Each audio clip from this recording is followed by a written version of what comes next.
Agora que você já entendeu toda a importância e o que são e quais são os tipos de ambientes analíticos, vamos falar como que a gente faz aquele pedacinho do meio, que é, ou seja, pegar o dado de algum lugar e jogar para dentro desse ambiente analítico.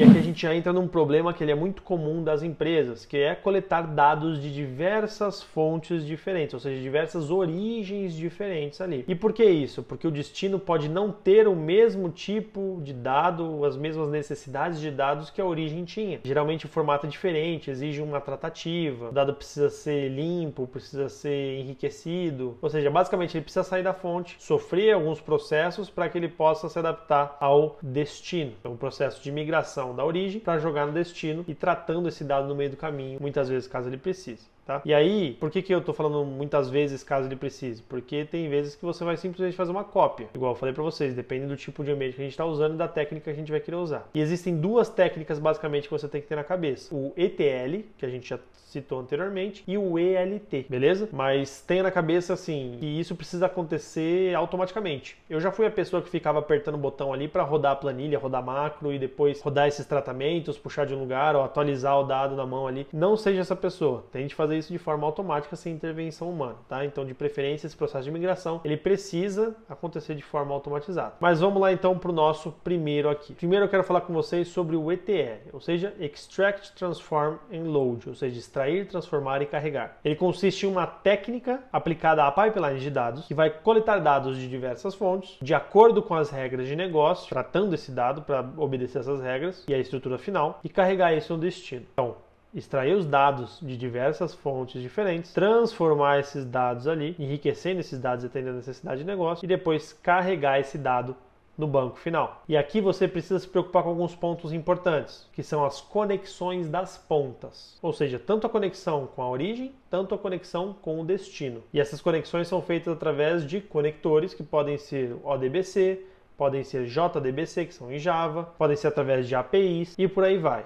Então você se preocupa com os parâmetros que aquilo precisa acontecer, você se preocupa com as conexões das pontas e você se preocupa com as regras que precisam ser feitas ali no meio. E nessas transformações vale ressaltar que geralmente são envolvidas ali tabelas temporárias, tabelas virtuais, para que você possa armazenar esses dados enquanto eles estão sendo transformados e depois, quando eles já estiverem do jeito que você precisa, você faz a ingestão deles no banco e essa tabela que foi usada de camada intermediária, ela morre ali no processo mesmo. Beleza?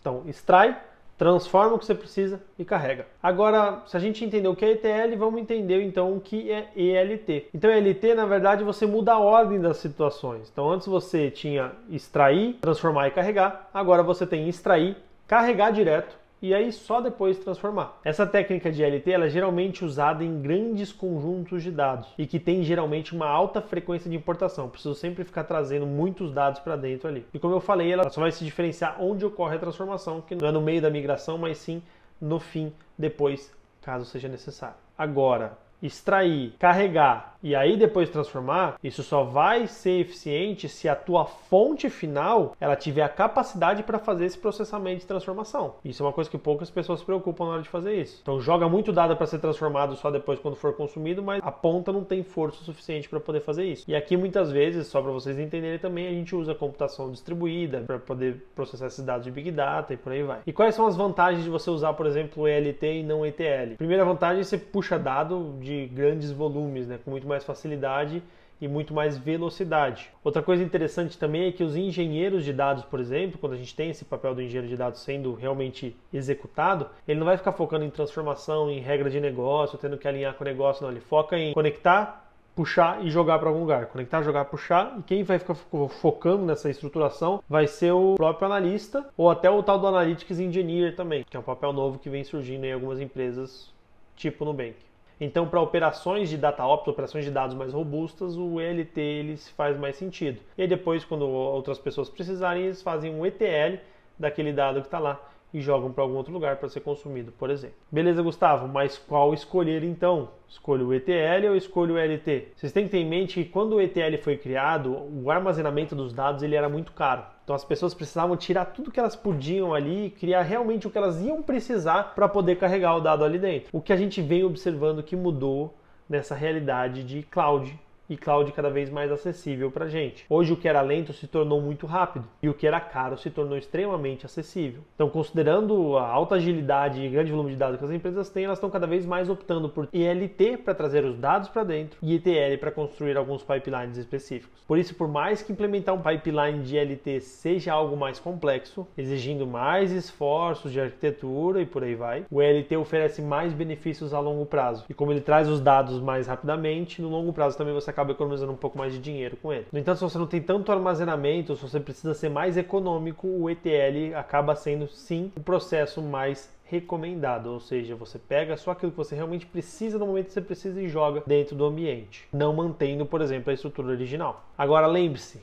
cada empresa tem uma maturidade analítica diferente e vai fazer sentido usar um, outro ou até ambos, dependendo do tipo de ambiente analítico que você está lidando. E para fechar aqui, quero trazer algumas das ferramentas mais utilizadas. Obviamente eu trouxe um pouquinho do pouquinho, porque existem várias e inúmeras opções no mercado. Só que trouxe, por exemplo, na cloud, aquelas ferramentas que eu já citei ali quando eu estava explicando o que era BI. Trouxe ferramentas de mercado muito conhecidas e respeitadas, como o próprio Pentaho, que é o open source, Pentaho Data Integration, o Alteryx, que é uma plataforma cada vez mais robusta, o Talend, que também é uma plataforma muito bem conhecida e difundida entre a galera, e entre outras dessas que são ferramentas próprias para fazer esse tipo de migração. Agora, quando a gente fala dentro do Power BI, por exemplo, a gente também consegue fazer ETL. Quando a gente vai obter dados, transformar dados e fecha e aplica isso, a gente está basicamente fazendo um ETL ali dentro. Óbvio, ele não é uma ferramenta desenhada para fazer isso, ou seja, ferramentas que são próprias e ferramentas de banco que são muito mais robustas para aguentar esse tipo de processamento e também de armazenamento são muito mais recomendadas, apesar do Power BI dá conta de muita coisa já assim, viu gente? Muita coisa dá para ser feita ali dentro. E aí, por fim, algumas das principais bibliotecas que eu considero para fazer esse tipo de migração e tratamento e enriquecimento de dados também,